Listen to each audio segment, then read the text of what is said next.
West Indies versus ভারতের twenty বিশ্বকাপ 10 বছর পর সুপারহিট খেলার দর্শনারী দেখতে পাওয়া যাচ্ছে। তা আবার আমাদের কলকাতা ইডেন গার্ডেনে দর্শক দেখা যাক হোয়াইট হয়ে গেছে।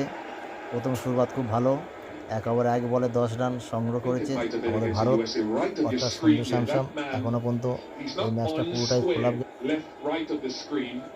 He's an extra cover, something that USA executed. Then the other fielder is at a deep square leg. তো বল নিয়ে এসে গেছে, ব্যাটিংয়ে রয়েছে, দেখা যাক। বলটা সেভ করেছে, কোনো রকমে 1 রান নিয়েছে, দেখা যাক কতদূর কী হয়। और 6